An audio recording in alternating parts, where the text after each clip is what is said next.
Hello and welcome to Sasha Says. I'm Sasha Gardner and I'm so excited to have you here with me as I embark on this new chapter. In this podcast, I'm speaking to incredible people who will be sharing their stories and expertise, and I hope that will help inspire you and help you on your journey. Please also don't forget to press the follow button, like, comment, and share with your friends. It's a small thing for you, but a huge thing for us, and it really does help. Hello, Saira. Welcome to the podcast. I'm really grateful to have you here today. So your background is you're an audiologist and you are currently teaching at Aston University. But aside from that, you are doing some extensive studies and research around Microtia, which is funded by the Microtia UK charity.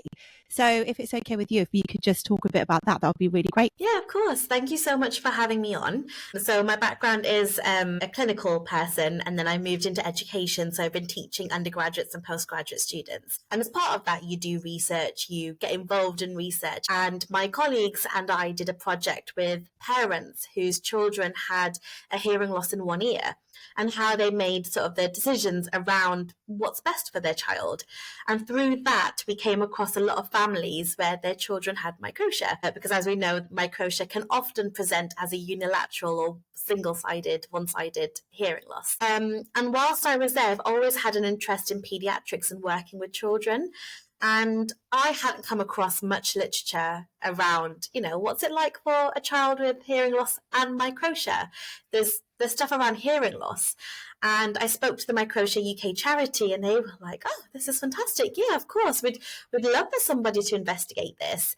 And so I suggested that, I'd be very keen, and they very kindly sponsored my PhD. And through that time, I've now been able to conduct some research. I'm still conducting research. But the first stage I spoke to family members, so children, directly, which hasn't really been done before, but their parents as well, separately. So I had focus groups and I had interviews. And I just asked about their experience of hearing loss and microtia. So what is it like? So it's been really, really interesting to kind of hear from people directly. And how many parents have you spoken to? So I've spoken to 12 parents, which includes both mums and dads. Mainly mums, and then I've also spoken to about 11 children and young people. So the youngest was 7 at the time, and the oldest was 20 at the time. And that's because we wanted to try and capture lots of different viewpoints, lots of different ages, also those that are now, at university, those who are applying, etc. And so the children and young people and the parents were done separately. And then I've kind of combined all the responses together, and I'm currently writing it up for publication. So fingers crossed it'll be out there in the domain for anyone else interested in microtia. From an academic research perspective, they can find some research there. So I can tell you a bit more about what I found. Well, that was my next question. I wanted to ask you to start with what the most surprising thing was that you found out for, parents who've got children with microtia, or just the microtia field in general. So I think one of the main aspects was microtia isn't this all-encompassing identity, which we kind of expected, but it's nice to actually hear from the children directly and from parents to say, that there's more to life than microtia. And one of the key quotes and on one of the take-home messages is this idea of microtia as a part of me. But there's a broad spectrum. For some people, it really does sort of impact day-to-day life in terms of they think about it quite often. They're aware of it. They need to make accommodations for either the hearing loss or the visibility aspect of microtia. And then there's some the other end of the spectrum where people don't even think about it at all. But essentially, it's something that they're just born with, and it's just part of them. And so that microtia as a part of me is quite an all-encompassing sort of aspect. But the real key message that came through was there's just not enough information. There's not enough research, and having, listened to your other podcast episodes, that's something that's come through, and it's nice to be able to hear it from children and young people themselves. And so I think whilst Microtia UK does a lot, and then you've got the different charities and you've got the hearing aid companies, there is information, but there's not collated in one place in terms of what it's like to deal with the visible aspect and the hearing loss. And that's something that parents and children are really sort of, asking for and what they want. Yeah, because the stats are 1 in 10,000, but you just highlighted something really important. There are the two aspects of it. There's the hearing loss aspect, and then there's the physical side, the lack of the ear, and they're two separate things. And I do think that if you're a parent of a child with microtia, you can't really put yourself into someone's shoes because you don't have it. You want to make the best decision for your child. I'm really curious to dig into more about your findings around microtia, if you could share that with us. So I think if you think about it from the parent side, they shared everything from the initial sort of diagnosis from birth. So their child's born and the ear looks a little bit different, but no healthcare professional in the room from the parents that I spoke to knew what it was. And so when you think about, okay, can they have the hearing test? Well, we have a newborn hearing screen in the UK, and they need to go for the full diagnostic one, not the screen, because sometimes, you can't put the little probe in the ear. Then that takes a little while to actually be seen by the audiology service because there's appointment waiting list. And what was interesting is, parents, even of those whose children were, young adults now, they can still remember the moment and the day of what it was like to kind of see that little ear, what it means. And then there's a lot of sort of guilt or sort of this internal monologue of, oh, did I do something? Is it my fault? And we know that it's not. There's nothing that somebody's done that's caused the microtia. And then you mentioned yourself about the idea of parents wanting to do best by their child, but what does that mean? And they have to think about the hearing. So do they want to get a soft band bone anchored hearing aid for their child? Do they not? Do they go for something a bit more permanent like an implant, but when they're older? Do they, if they've got hearing in one ear, do they cope with that? And then you've got the visibility side as well. So how do you deal with, all the family members and the friends coming to ask, oh, what's wrong with that ear? Yeah, the exactly. stairs. Exactly. And all of this, wealth of information was coming from the parents. And it all came down to, I can make a decision, but equally I want my child to be involved with the decision, but I need more information to make that decision. And then from the young person and the sort of child perspective, it was a little bit less on what it's actually like to have a hearing loss. Kids are quite resilient and they're just like, oh, I've got this hearing loss, I sit at the front of class, or this, that, and the other. I was quite intrigued by the fact that not many had sort of a very negative experience, in that there is literature to suggest that children with microtia are bullied at quite a young age, for looking different. And the participants that I had in my study, only a few had been bullied. Overall, most of them had, quite a positive experience, and they felt that was down to their parents, helping them to kind of navigate what it's like to have microtia. So having set phrases of like, oh, I was born like this, or this is what microtia is. And there was so much work that parents do to support their child. What was really interesting, I think, from the teenagers and the younger adults, it was the sort of life circumstances that happen. It's things like somebody's gone on a first date and they can't hear on one side, and their date wants to be chivalrous and walk on the side of the road, but actually how do they then have the courage to say, I can't hear on that side? These are the things that families really want to hear. They don't know about these things. I had one parent that told me their child really struggled in science because they couldn't wear the safety glasses because it wouldn't balance on their ears. And these are the things that as a clinician, if I use my clinician head, we don't necessarily think of those as the first considerations that come up. So there's been loads that have come out of this. Did anything that the parents shared with you really stick to you, in the early days of the diagnosis? Is there something that came up over and over again from the conversations that you had around microtia? Yeah, I think it was around the sort of the lack of awareness. I think the families had quite varied experiences with the different healthcare professionals. I think there was just a lot of confusion around, do I give something for my child with a hearing, or will they actually be okay with the hearing in one ear? A lot of parents kind of wanted answers as to why this happened, and of course we don't have those answers. But there was, I guess, a lot of just confusion at the start of who do I go to, and overwhelm, especially with Microtia. If you're then thinking, is it part of a wider syndrome? Do you need to go for further tests? Is it Microtia on its own? What's the extent of the hearing loss like? So not only, is this parent having a newborn child, which comes with its own sets of excitement and nerves and considerations, you've got this extra layer of, I'm not sure who to go to. I'm not sure what this is. I don't have a diagnosis right now. Once they get in the system, they get the support. They eventually get to the right person, whether it's a pediatrician or the ENT or audiology. It just takes a little while to navigate that system. And there's a lot of work that the parents have to do. A lot of them are telling me about how they'd sit up all night trying to research Facebook and online and find journal articles or yeah. anything, and then they're armed with all this information of, I think my child needs this, is that right, can you tell me more? So there's a lot of work that's on the parents to do, for sure. One of the things that I've certainly learned about Microtia from doing this podcast is, we touched on this earlier, that you've got the lack of the ear, the aesthesia with, there's no hole. You've also got the lack of hearing.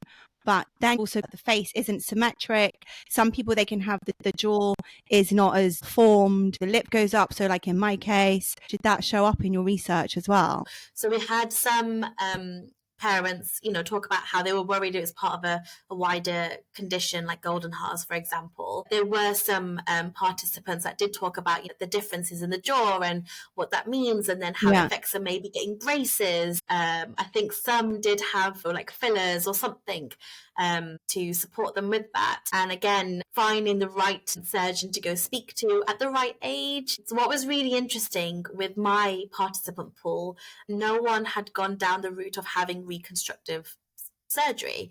There's a few that were quite young. So for example, the 7-8-year-olds were a bit young at that stage. I've since found out that there's a few that are now considering it, and they've gone to go speak to the consultant. And what I'm keen to do is, the next stage of my research is to work with, Microtia UK and other sort of stakeholders, families, to try and collate some of the resources, create some of the missing resources, but also signpost to where they can find information like your podcast. And try to work with people, and then also using my clinical hat, try to make sure that it gets out there in the world of audiology. It varies across the country in terms of the experience, because like you said, it's quite a rare condition. So whilst we might have the theoretical knowledge of, what is Microtia and what can you do for somebody with Microtia, actually seeing a family and working with them is where you're going to get the most clinical experience that you could use again and again. So if you don't have that, that's another area that parents have said, yeah, it'd be quite good to be able to share something. Why Microtia? Because I know you don't have Microtia, and I know that your background, as we said earlier, is audiology, but why specifically Microtia? I think it's because when I had done the previous research, I just had come across a lot of families. In my clinical role, I didn't come across many patients with Microtia. So I'd always had an interest in sort of pediatrics and just children's experience of hearing loss. And that, I think, comes from not just my clinical role, but when I was younger, I had a family member had a hearing loss. And so they got to go to, these like adventure camps and things. And I got to go with her. And it was just really interesting to kind of see what it's like I don't have a hearing loss myself, but what it's like for other people. I am a family member that has then grown up with somebody with a hearing loss. My dad has a hearing loss that he's had from childhood. So again, every time he's ever had new hearing aids, I, as a family member, I see the direct benefits of what it's like. Like, oh, he heard me whisper. Oh, he was part of that story. He heard the joke.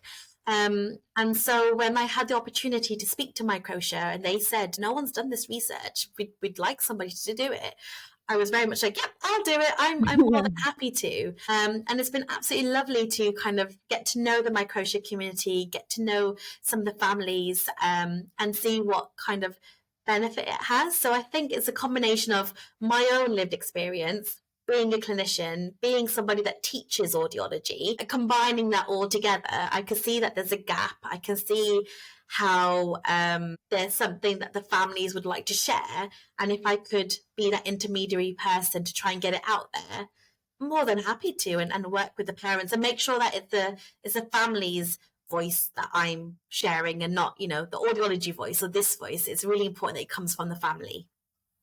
And I think that's the power of sharing conversations. By having these types of conversations and by you speaking with families, the more conversations that are had around this, the more knowledge that can be spread. And that just means the end result is that the parent who has the child who's been diagnosed with microtia, that they're not hopefully going to feel alone, as most parents have done in the past because of the lack of knowledge. So I think as a collective, it's really powerful that, everyone is coming together and we're pretty much, we're singing from the same song sheet, which is, let's talk about this. Let's find out, let's have discussions. You mentioned that you want to create some resources around this. What type of resources are you thinking about, and how will this help families of children with microtia? One step is to identify what's already out there, and Microtia UK do a really good job of signposting to lots of resources. And the second, when I've been able to sort of present what's come up from the research, the big things like to have a hearing aid or not, or amplification, to have reconstructive surgery or not. If you have the reconstructive surgery, or you want the reconstructive surgery, but you also want an implant, then how does that impact the skin behind the ear, and when do you make that decision? So I guess it's resources that kind of look at all the different aspects. Having spoken to parents especially, they'd love resources in terms of videos, maybe something that they can work on with children. All this work that I've done, the focus was primarily on the children, but obviously they're not going to make decisions on their own. They're going to do it with their parents and, as a family unit. And so having resources that are there for children too. And I think there's some excellent resources around hearing loss from the different hearing aid charities. And there's some, books now around Microtia and having images. So I think more of that. And so I'm going to be creating sort of a steering committee with families, so parents and children and young people, and really keep going back to them. So as part of my research is not just, here, I've created this by myself, take it. It's going to be sort of an iterative process of, okay, you're saying this, what do you think about this? Maybe the wording on this could be changed. Maybe it should be a recording, and kind of work with them all the way through. And then the aim is that we'll have a nice suite of items, whether it's videos or written materials, and then get that out there through Microtia UK, advertise it through, my university, share it with the professional bodies, and so do it in a collaborative way. The listeners won't know this, but you and I met at the Microtia event, and one of the key questions that comes up, especially from parents, is, should my child have the surgery or not? And would you say that's one of the common questions that you've been asked as well? 100,000% yes. Yeah. It goes back down to that finding of, microtia is a part of me. And it was really interesting to kind of hear the language that family used. So it was very much about the hearing ear or the not hearing ear, or my little ear or the big ear. And it's about how families and parents do that work to kind of frame the language that then the children and the young people use. And so it is very much it's part of them. Should they change it? We know that the reconstructive surgery is not going to affect the hearing. It's not going to make the hearing any better. Should we let the child decide? So there's varying, opinions and thoughts. And I think your podcast on Microtia UK is such a fantastic resource, and it is so individual. Yeah, definitely something that came up, this constant thought of, should I make this decision for my child? Do I need to wait for them to be old enough to make that decision? And just having resources around that. So somebody, in my study, they did sports, and they used to have a Baha abutment. So when you have like a little, a little screw placed in behind the ear. And they were always worried that, if they play football, is that going to knock it? Well, they don't want it anymore. Football's more important to them than that. And there's all these things that they're weighing up, and it's not linear, because it changes. At one stage in school, this thing might be more important, but then actually a hobby or a sport or an interest might be more important. So it's so complicated, but definitely was a main topic for sure. And that's the thing, and there isn't a right or wrong answer with this. The parents, they have this beautiful child. Why would they want to change this child? The child's beautiful already. It doesn't make a difference. And so they feel this pressure because they have these questions around it. Will the child be bullied at school? Some might say they were bullied. Some might say they weren't bullied. Okay, so then if my child has reconstructive surgery, which one do I have? Do I use the rib cartilage method? Do I use Medpor? How about prosthetic ears? So there's that, there's those decisions to be made around that. Okay, if my child does have the surgery, finding a surgeon, will it go wrong? Will it go right? Will they still be happy? All of those questions. And then you've also got the hearing side of it. Will they be included? Will they withdraw? Will they have any friends? Will it affect their learning?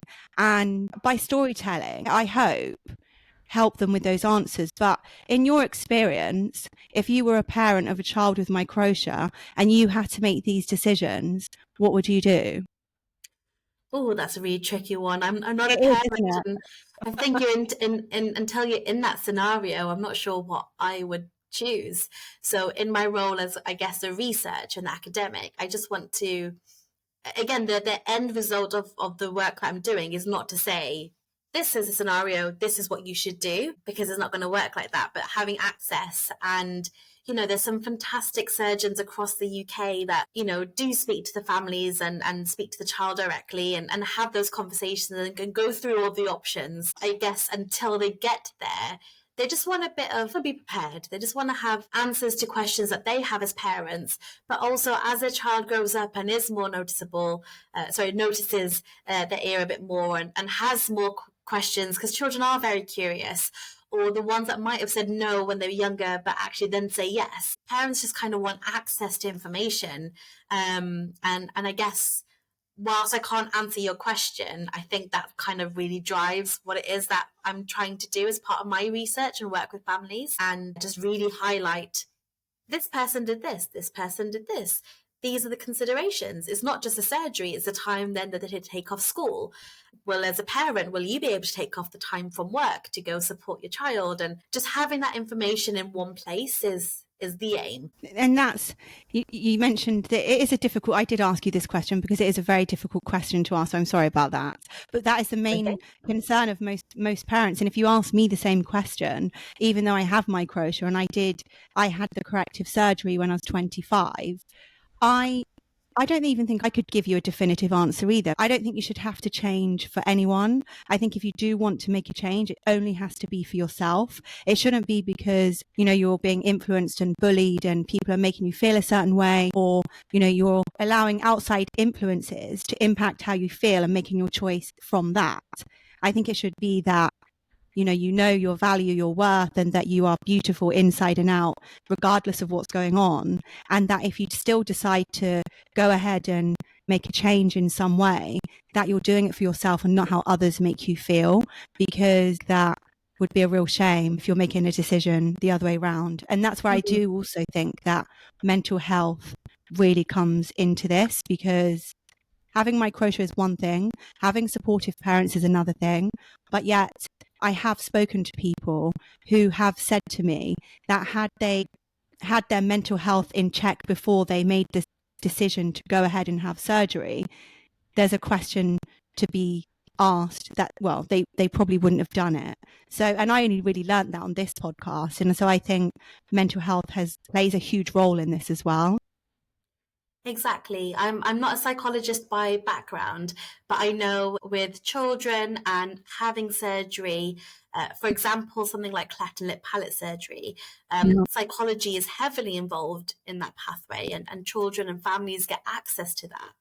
Whereas in microtia, it's not the same. It's a very different pathway, and having psychology involvement varies from trust to trust, and I guess what's available to them. But you're 100% right. Thinking about the mental health aspect is so important. I'll be honest, it's not a huge topic that came up from the children and the young people, but of course, I was doing qualitative research. You can't speak for everybody, but parents definitely talked about what it was like for them and the toll that it had.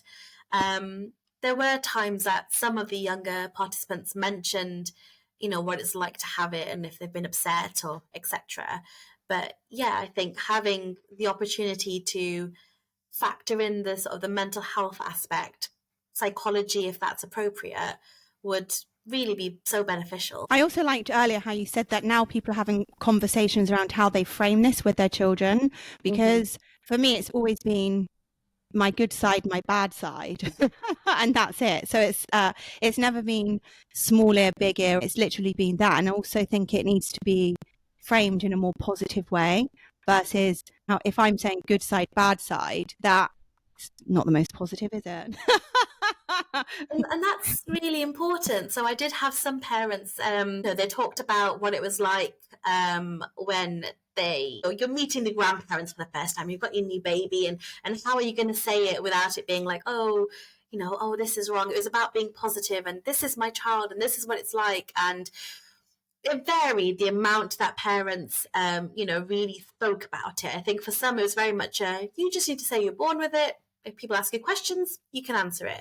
Whereas for others, I think they had a bit more, I guess, of a narrative that they helped their children to develop. So it was around, this is what microtia is.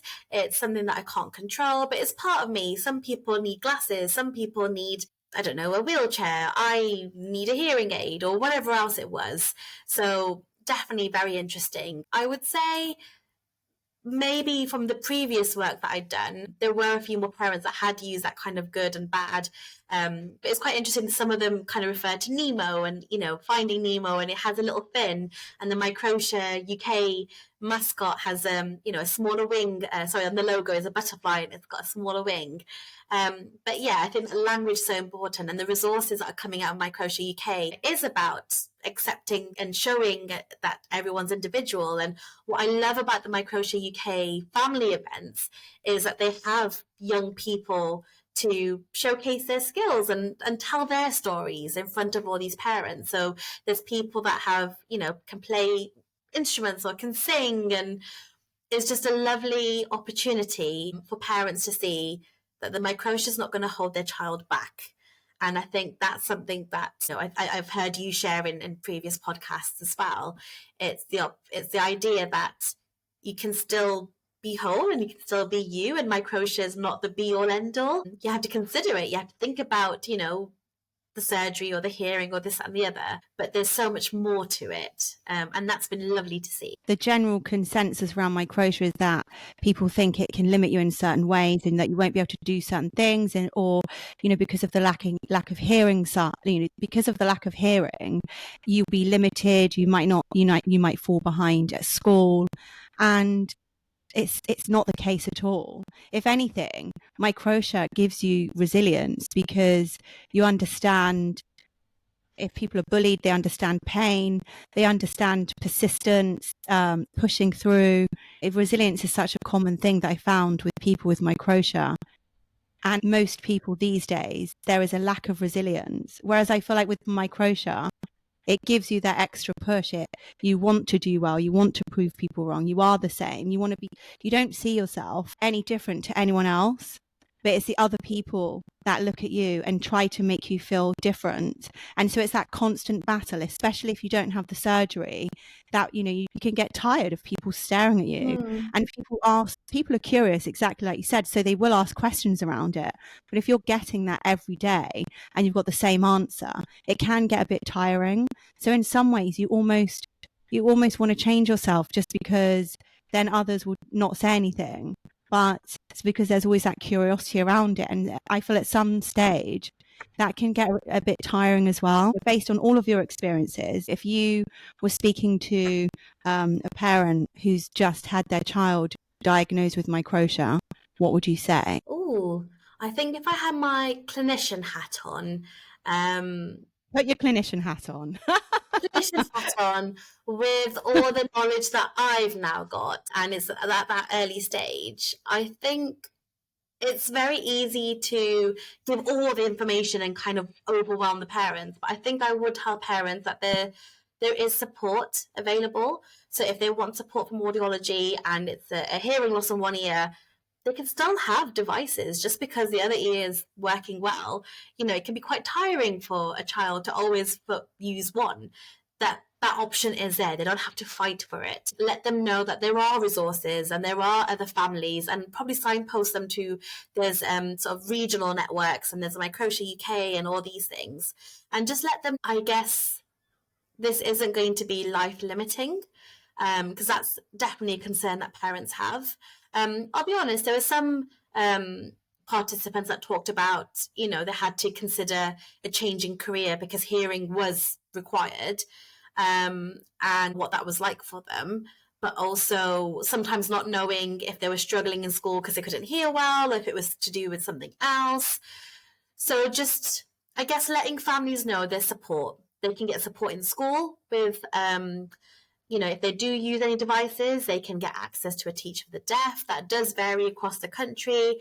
They've got access from audiology, and we'll test their hearing every year and keep in touch. They can go speak to the surgeon when they're ready to, but they don't have to make a decision that day, and that decision can change. And it's okay, whatever decision they make, they'll be supported, and their child will do well. I have another question for you, and this is really to do with the hearing aspect. I'd like to ask you, what does being heard mean to you when it comes to navigating differences? Oh, that's a great question. I think that's a great question in sense of, parents are going to come at this with their own experiences. Children are going to come at this with their own experiences. As a clinician or as a researcher, we're going to all come at it with our own experiences. And I think it's important, the being heard aspect, it's not just looking for solutions, because sometimes there might not be one. So if somebody is struggling with their hearing, it's not just as easy to say, hey, put this device on and you'll hear. There's still going to be issues. A hearing aid is an aid, it doesn't restore your hearing magically. And I think being heard means actually listening to what's important to that child or that young person or that family member. It might have nothing to do with what the microtia looks like. It might be to do with the hearing. It might have nothing to do with the hearing. It might be to do with, we had some children say that they can't wear gaming headsets because they don't have the ears for it to balance on. They can't wear sunglasses because it won't balance. They'll be wonky because they've exactly. got nothing. It'll be wonky. And that's something that came up, and they just wanted to be able to wear a sun hat, and they couldn't. And I know there are companies and small businesses that create sort of hearing aid friendly kind of hats and things, and there are options, but just hearing and not, I guess, not judging. If somebody comes to you with microtia and their main concern is being able to wear a sun hat, that's important, and you listen. And you don't have to, force a decision on anybody. You shouldn't be forcing a decision on anybody. So I think being heard in that aspect is just listening to what matters to them. What matters to them might not matter to you, and it doesn't matter what your agenda is. Speak to that family and find out what matters to them. Amazing answer. If you could leave our listeners with one sentence of encouragement, especially for parents or young people with microtia, what would it be? I think I would say there is support out there.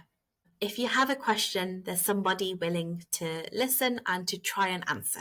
When will your research be finished? So my thesis due date is March 2027. So I've got a little while. I'm doing it part-time. And I'm not looking to, reinvent the wheel. If there's brilliant resources out there, and there are, I've got a whole host of web pages and printed materials.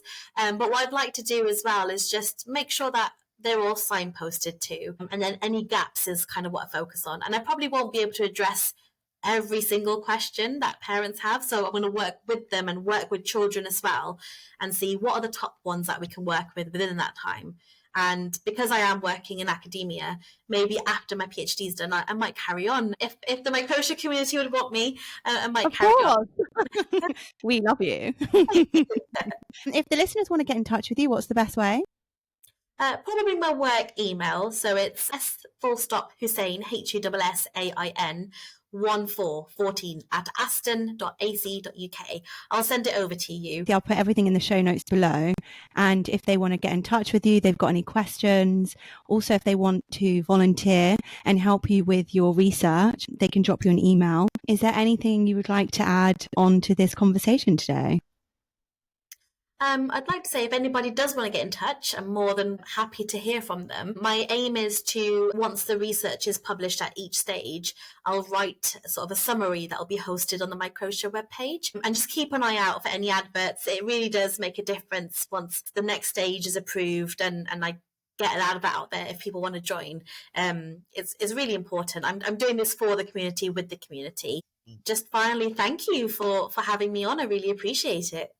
No, thank you for giving up your time, for not just for today, but for everything you're doing, because we're in the same space, which the goal is to help and to educate. And so again, I just think it's really great what you're doing on so many levels, because you're giving up your time to something that does need that attention, and to, to help others, families, parents, children, to help them with that, with those resources. And once it's finished, I can't wait to see all the resources that you share, and the podcast will be cheering you on all the way. So thank you so much for today. Thank you.